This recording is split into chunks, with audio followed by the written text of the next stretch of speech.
Buen día, nuestro equipo se llama Team Dinamita, somos el equipo número 2 y vamos a presentarles sobre la regresión lineal y correlación, que son termas o términos que se relacionan entre sí y pues esperamos que nuestra exposición sea de su agrado y nos puedan entender. La siguiente, por favor.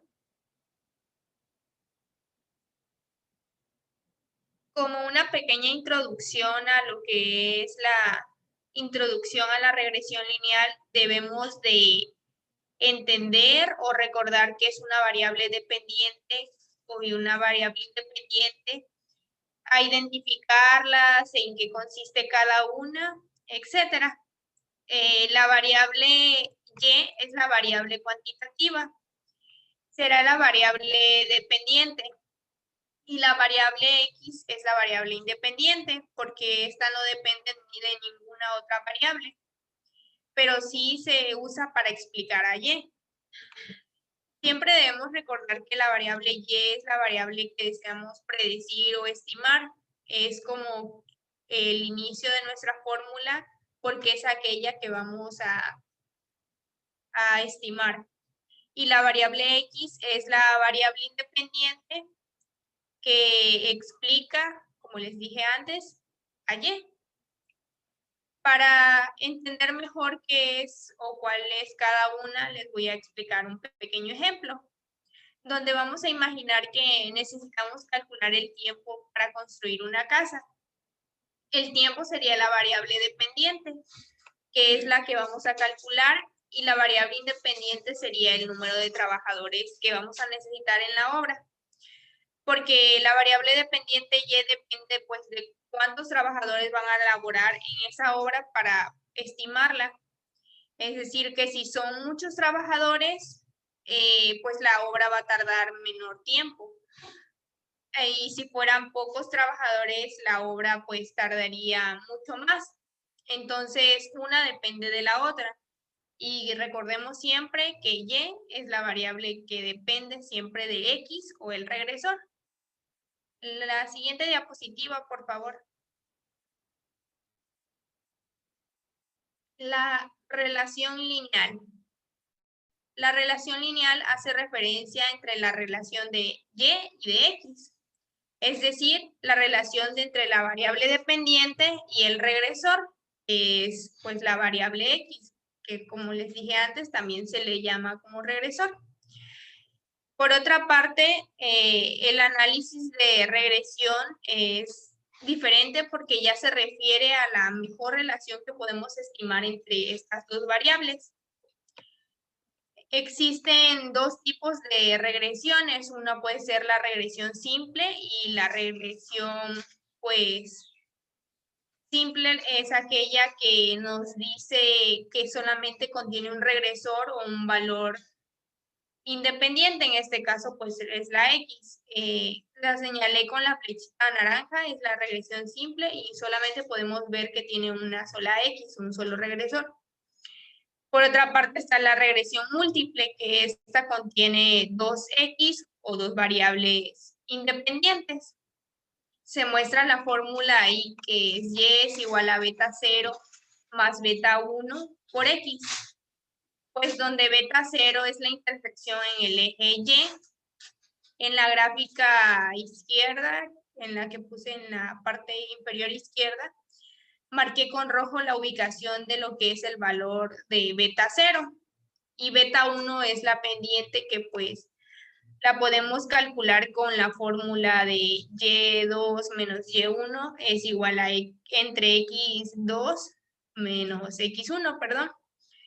Entonces, esta también se puede estimar de diferentes formas. También está la forma de la pendiente e intersección de la ecuación, o conocida como el punto pendiente.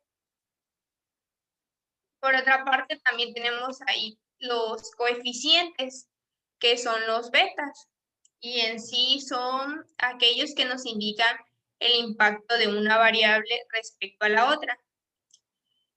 Otro ejemplo para que me entiendan qué es un coeficiente o cómo se comporta es que, por ejemplo, si queremos saber cómo varía la tasa de interés frente a incrementos en la oferta de monetaria, se estima el parámetro beta.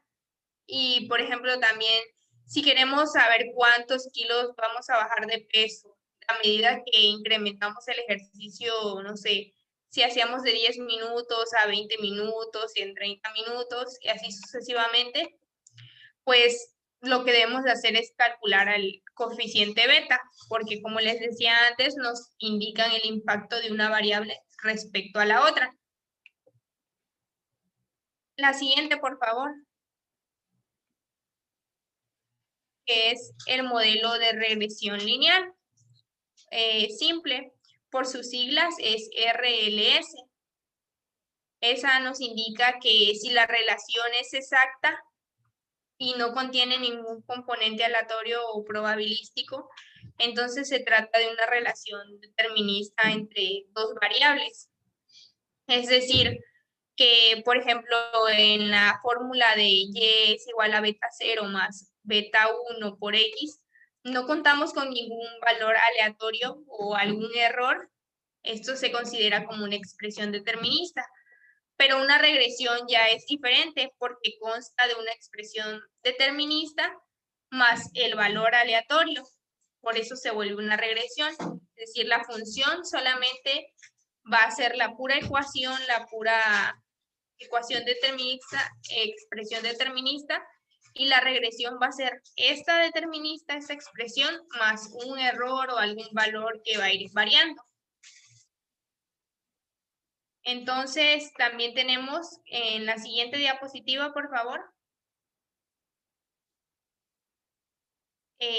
Tenemos la fórmula que es lo del modelo de la regresión lineal simple. Esta es y es igual a beta 0 más beta 1 por x más epsilon, donde epsilon pues recibe el nombre del error aleatorio o la alteración aleatoria, y como les dije, tiene una varianza constante. Podemos decir que en este caso pues ya se considera el modelo de tal regresión. Este error pues es importante conocerlo, es importante llegar a disminuirlo. En la siguiente diapositiva vamos a ver, por favor, lo que es la recta de regresión ajustada. Este es un aspecto muy importante en el análisis de regresión, porque en términos sencillos, pues también debemos de estimar los parámetros de beta 0 y beta 1, que son los coeficientes de regresión. Por ejemplo, aquí tenemos la tabla donde se muestra la información pues que se graficó en el diagrama de dispersión. También el diagrama de dispersión es una ayuda súper importante porque nos ayuda a visualizar la información y se ven en este caso dos rectas, porque una es una recta hipotética y la otra es la recta verdadera o aquella que es la ideal para encontrar la recta que pues la ajustada, que es donde tiene menor error. Pues para encontrar la recta con menor cantidad de error posible, se utiliza el método de los mínimos cuadrados. En ella se minimizan los errores y se hacen procedimientos que más adelante se van a explicar, donde estos errores, como algunos son negativos y algunos son positivos, para utilizarlos, la forma más óptima es que se eleven al cuadrado. Y gracias a ello se va a ir minimizando los errores. Se va a calcular cómo podemos graficar la recta más ajustada, y pues para ello, para obtener beta sub 0 y beta sub 1, pues es importante porque gracias a ello también tenemos nuestra regresión, y gracias a ello pues tenemos nuestra regresión ajustada. Y a continuación mi compañera les va a explicar sobre el método de los mínimos cuadrados.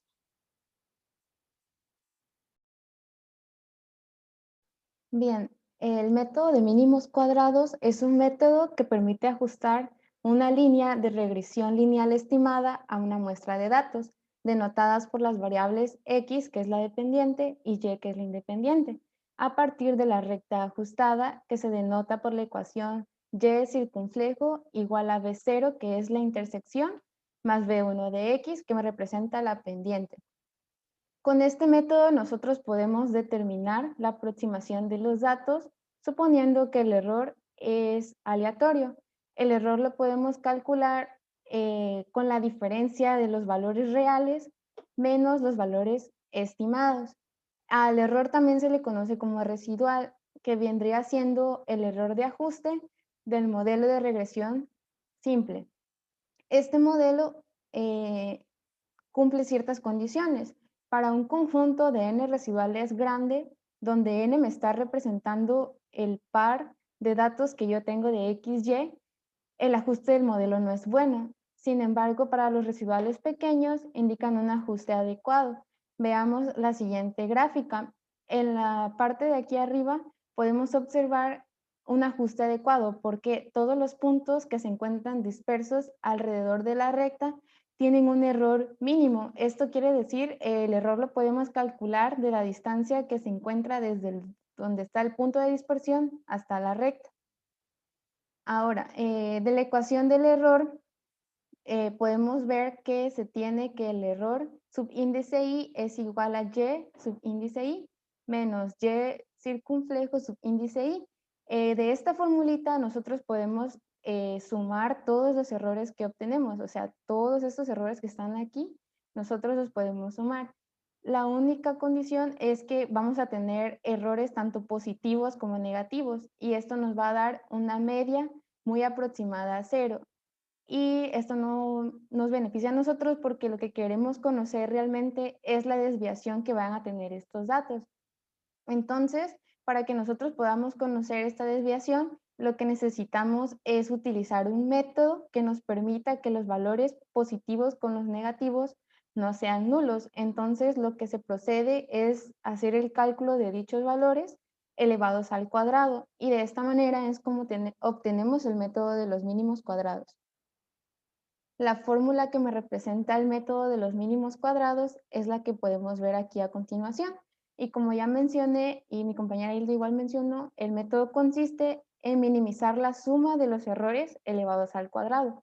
Para ello, nosotros debemos de calcular los coeficientes de regresión B0 y B1. Los coeficientes de regresión lo que van a hacer es más bien darnos el comportamiento que tiene la variable X dependiente frente a la variable y, que es la independiente. Y las fórmulas para calcular estos coeficientes son las que vemos aquí abajito. Veamos un ejemplo. Dice que se desea predecir la nota en función de la cantidad de horas que se estudió para un examen. Y para ello se tomó una muestra de 6 alumnos, cuyos resultados se muestran en la siguiente tabla. El inciso A dice que hay que calcular la recta de regresión lineal. Como entrada nos dan estos datos. Aquí tenemos las áreas de estudios que representa la letra X y las notas que está denotada por la variable Y. De acuerdo a estas fórmulas, nosotros tenemos que estimar los valores para X, para Y, para la sumatoria de X, Y también y de X elevado al cuadrado. Haciendo dichos cálculos, los resultados que se obtienen son los siguientes. Aquí ya los puse yo con la letra sigma. Bien, el paso 2 es sustituir los siguientes datos en las fórmulas dadas. Aquí ya lo puse con una notación sigma por las fórmulas que presenté anteriormente. El número 6, como ya mencioné, nos indica toda la cantidad de datos de X y Y que el ejercicio nos proporciona. El paso 3 es sustituir estos valores en cada una de las fórmulas. Aquí pues vemos el valor de n, el valor de la sumatoria de xy por y menos la sumatoria de xy por la sumatoria de y, y lo mismo se hace para la parte de abajo. Realizando todos estos cálculos, mi resultado de B1 es igual a 1.2232, que me representa la pendiente. Para B0 se hace lo mismo. Aquí nada más se observa que ahora ya se toma en cuenta nuestro valor de B1, que es la pendiente. Y el resultado de la intersección es de 4.36. Entonces, de acuerdo a la fórmula que hemos estado manejando de recta de regresión estimada, se obtiene que para este ejercicio la recta está dada por y circunflejo, que es igual a 4.36 más 1.2232. Finalmente, el último paso es graficar la recta. Aquí yo lo hice con Excel para comprobar que mis cálculos fueron correctos. Y si ustedes pueden observar, todos los puntitos dispersos que tenemos aquí tienen una cantidad mínima de error porque la distancia que hay desde donde encontramos el punto a la recta es mínima. Entonces, de esta tabla y de este ejercicio podemos nosotros concluir que cuando un alumno estudia más, la nota va aumentando. Y esto cumple la condición de los coeficientes de regresión. En este caso sería para el inciso B, que dicta que si X aumenta, también aumenta el valor de Y. Ahora vamos a entrar en lo que viene siendo el concepto de los estimadores. Un estimador es un estadístico que predice el valor de un parámetro de la población a partir de los resultados obtenidos de la muestra para dicha población. Como bien sabemos, nosotros no siempre podemos tener acceso a todos los datos de una población. Por ello, tenemos que trabajar con muestras a partir de estimadores estadísticos. Estos estimadores estadísticos vendrían siendo la media, la varianza, la desviación. Entonces, estos estimadores lo que van a hacer es darnos un valor aproximado a nuestra población. ¿Y cómo nosotros podemos saber si ese estimador me va a funcionar o no? Pues a través de las propiedades de los estimadores, que son las siguientes. El estimador debe ser insesgado, es decir, la media de su distribución muestral es igual al parámetro de su población. Si lo observamos en esta imagen, es una media de las medias. La media que tenemos aquí, si se superpone en la otra media, vamos a obtener un solo valor de la media, lo que nos indica que la media muestral pues, va a ser igual a la media poblacional. Ahora dice que también tiene que ser eficiente. Con eficiente se refiere al que tenga la varianza más pequeña. Si nosotros para obtener datos tenemos que realizar diferentes muestras, entonces es cuestión de ir revisando en cada una de las muestras obtenidas cuál es la varianza más pequeña para que se cumpla esta condición. Después tenemos la propiedad de consistente. A medida que n aumenta, el valor estadístico se aproxima al valor del parámetro. N me está representando el número de las muestras. Entonces, si yo aumento mi número de muestras, el valor del parámetro de mi población, pues igual va a ser un poquito más exacto. Suficiente es cuando ningún otro estimador me va a proporcionar más información sobre el parámetro que yo estoy estudiando. Y como ya mencioné, los estadísticos pues son media, varianza, desviación. Aquí presentan algunas ecuaciones de estos estadísticos que nos sirven a nosotros para hacer los cálculos pues, de la regresión simple.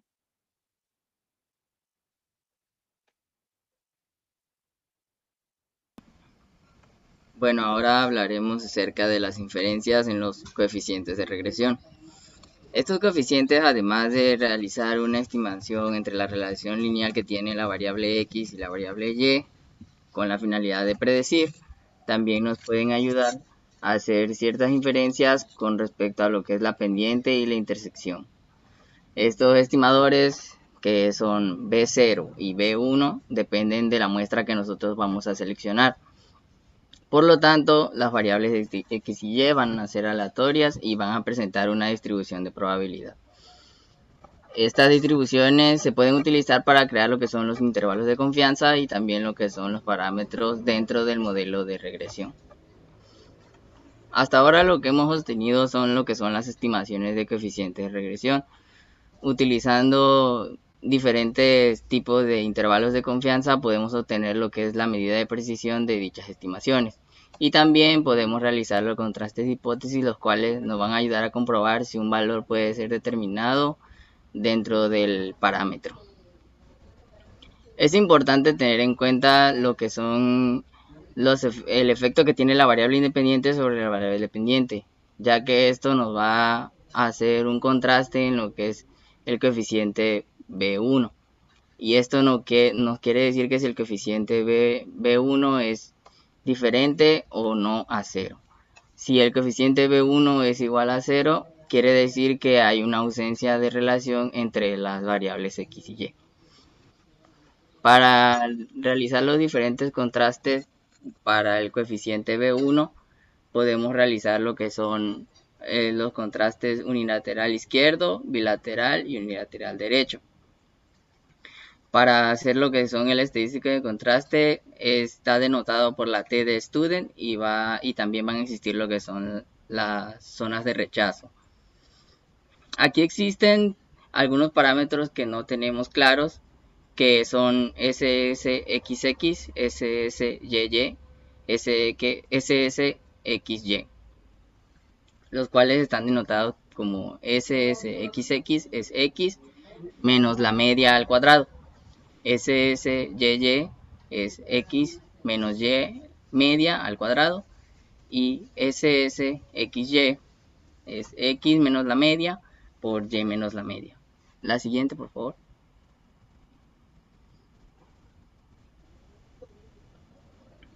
Para calcular lo que es nuestro intervalo de confianza, está denotado por la fórmula que se encuentra en la parte superior izquierda. Debemos tener siempre en consideración que la longitud del intervalo va a disminuir si aumenta el número de la muestra, si aumenta la varianza de la X1 y si disminuye la varianza residual. Para explicar un poco lo que es este método, aquí tengo un ejemplo, el cual dice: el inventor de un nuevo material aislante quiere determinar la magnitud de la compresión Y que se producirá en una pieza de 2 pulgadas de espesor cuando se somete a diferentes cantidades de presión X.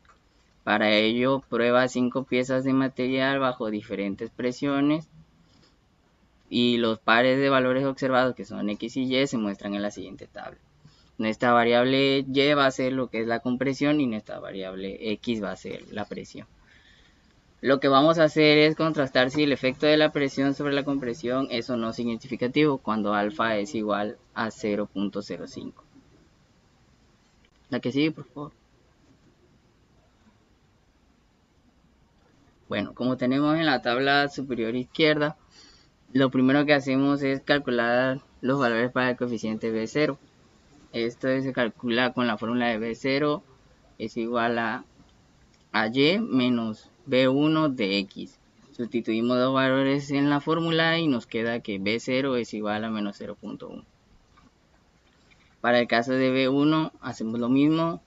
Tenemos nuestra fórmula, sustituimos los valores con respecto a lo que tenemos en nuestra tabla y tenemos que B1 es igual a 0,7. Ahora con ello lo que hacemos es sacar nuestra pendiente, que nuestra pendiente sería igual a menos 0.1 más 0.7 de X. Del lado derecho, ahora lo que vamos a hacer nosotros es sacar lo que es nuestro contraste de hipótesis. Lo primero que debemos hacer o tener en cuenta son los valores de SSXX, SSYY y SSXY. Una vez que nosotros tenemos esos valores, los calculamos con base a los valores que tenemos en la tabla y posteriormente realizamos lo que es el estadístico. Para realizar el estadístico, primero tenemos que calcular el valor de SR cuadrado. SR cuadrada está denotado por SSYY menos B2 por SSXY entre n menos 2. Sustituimos los valores en la fórmula, que es SR al cuadrado igual a 6, que es el valor de SSYY, menos, y luego por el 0.7, que es el valor del coeficiente B1, por 7, que es el valor de SSXY, entre n menos 2, que en este caso n es igual a 5, menos 2 nos da como resultado 3, y por último el resultado de la fórmula nos da como resultado 0.367. Ahora para calcular nuestro estadístico, lo que debemos de hacer es sustituir en la fórmula los valores. tenemos que el estadístico es igual a 0.7 menos 0 entre la raíz de 0.367 sobre 10. Y esto nos da como resultado 3.7. Bueno, una vez que nosotros tenemos nuestro estadístico, determinamos que t en 0.975 con un margen de libertad de 3 nos da igual a 3.18. Como podemos observar, el 3.7 era el valor inicial que nosotros teníamos en nuestra tabla y el 3.8 fue el valor que nos dio el estadístico. Podemos concluir con este valor y con estos resultados que la hipótesis es rechazada, ya que los valores no coinciden. La que sigue, por favor. Bueno, ahora vamos con el método de predicción. En el método de predicción siempre es importante recordar que Y es igual a B0 más B1. La esperanza de Y sobre X es igual a B menos B1 de X. Y esta se puede interpretar de dos maneras, como la predicción del valor que tomará Y cuando X tiene un valor determinado y cuando la estimación del valor medio de Y para el valor de X es un valor determinado. Ambas cantidades van a tener una cierta incertidumbre. Esta incertidumbre está denotada por lo que es nuestra recta.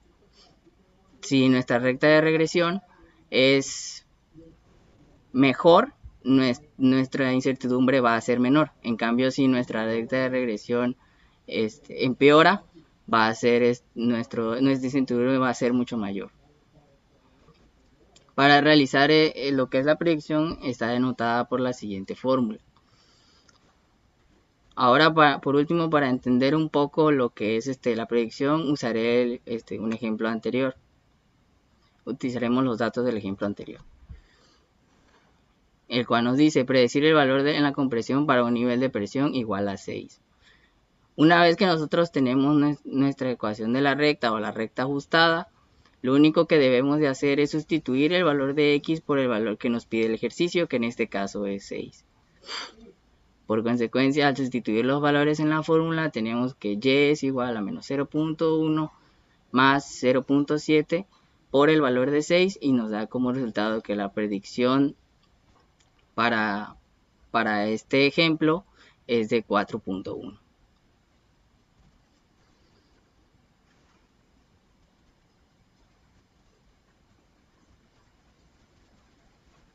Bueno, queremos agradecer su tiempo tomado para ver nuestra exposición. Es la participación de nuestro equipo. Como podemos entender, la regresión lineal y la correlación es muy usada en el ámbito de la geofísica petrolera, debido a que muchas veces es difícil trabajar con rectas que con hipérbolas, que son las que nos interesan en los estudios.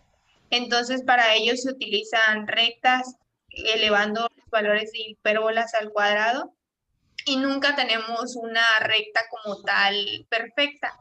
Entonces, podemos utilizar esta parte de la regresión lineal para calcular velocidades o tener menores errores posibles para una buena aproximación de nuestros datos y a su vez que eso sea una mejor interpretación. También se utiliza mucho en el método eléctrico, hay muchas aplicaciones en la meteorología y muchas otras más que realmente son muy apropiadas para utilizar tanto en la correlación y la regresión lineal. Esperamos que nuestra exposición haya sido de su agrado y muchas gracias.